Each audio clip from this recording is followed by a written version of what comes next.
we have multiple weeks now in 2020, how do we design sort of more playful learning and active learning and allow learner choice within the tools that we have within the sequential kind of Canvas scenario?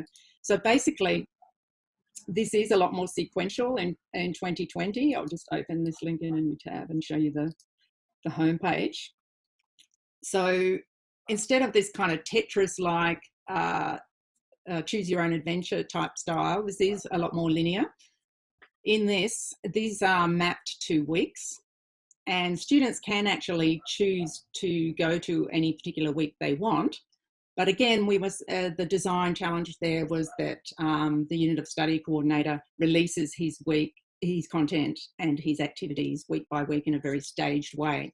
So this is a first year subject, and there was also a desire to make sure that it was very scaffolded for students and not overwhelmed with a lot of content up front that they had to navigate. So what we ended up doing is actually a bit more sequential.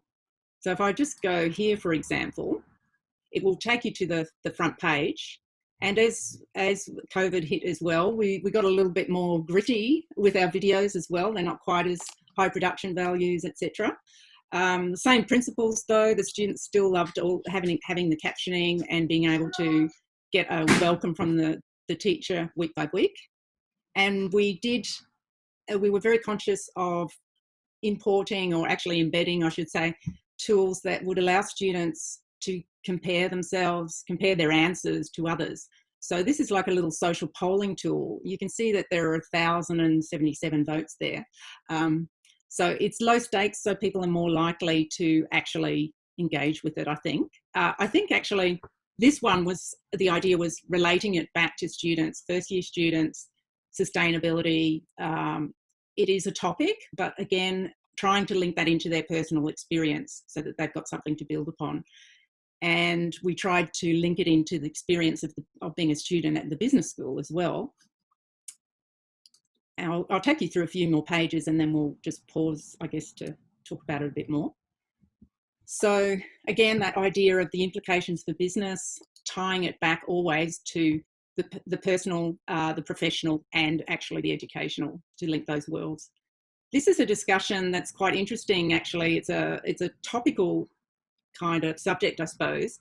Again, this was optional, and a lot of students have participated in this discussion. I guess learnings from it is that they're not necessarily building on each other's answers.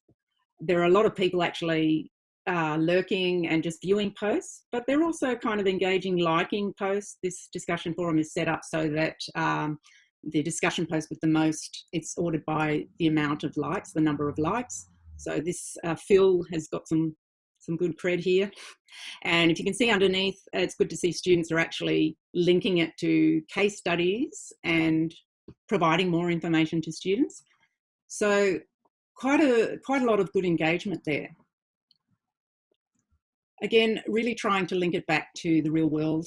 We reuse some case studies from Unilever, a company that has a really good industry connection with the business school, and that used to actually come in and talk to students.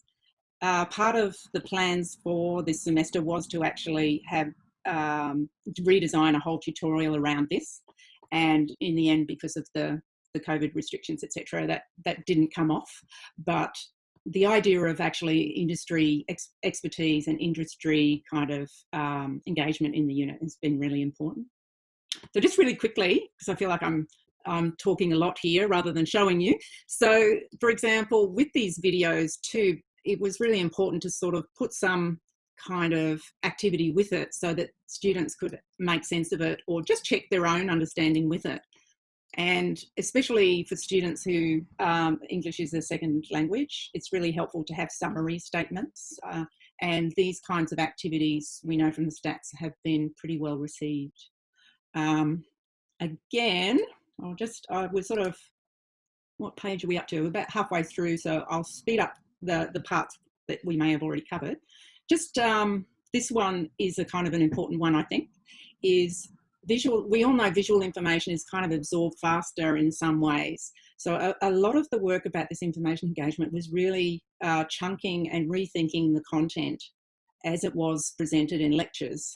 It was often sort of like a 10-minute, 15-minute discussion about what types of sustainability investing there might be, whereas students could sort of access that information in the order that they thought made sense, and to have a record of it to revisit and an easy way to digest that information, I guess. We do put in text alternatives for all of these interactives because, again, according to Universal Design for Learning Principles, some people actually might prefer that particular way of learning. And we found that actually there was a lot of frameworks in there that we could present in another way. Okay, so another business concept that's really, really important to this subject is the triple bottom line and how that plays out in the business world when people are investing. So again, we thought it was enough to sort of put the effort in to kind of apply that to commonly known things in sort of a way that students might understand, the really big companies, about who uses this framework. I probably have this wrong, but I'm going to check. Yes. Okay. So they can get some feedback about that idea of formative instant feedback that they might not get in a lecture and tutorial. The implications for business, again, that idea of what do you think? What's your answer? I won't click this because this is real live data, but once students do, they see what everybody else has voted and they see the split. Okay. Again, we use third-party content where it was available and where it was quality. Don't want to reinvent the wheel, but it's the framing of it and the actual exploration of it, I suppose. The one thing that I think was useful for students as well is in the lecture, there was a lot of discussion about how you could compare and contrast this strategy, for example, to another framework. And in the interactive space, it was quite easy. Well, easy. It looks easy, doesn't it? To just do that in a visual way that you could just layer them on top of each other to see how different they are. So that was sort of another approach. So again, we're back to that similar kind of review page that we talked about with you before, Andrew, where students actually check their understanding of the whole week. And if they need more help, then it will refer them back to the page. And if they're brilliant, then it just says, great. And so that's sort of in a nutshell, the broad ideas. In the other weeks, there's a lot of different sorts of little interactives and active learning. We've done some animations and we've done other things as well. But that's probably enough to sort of give you the broad brush overview of the kind of things that we've been doing.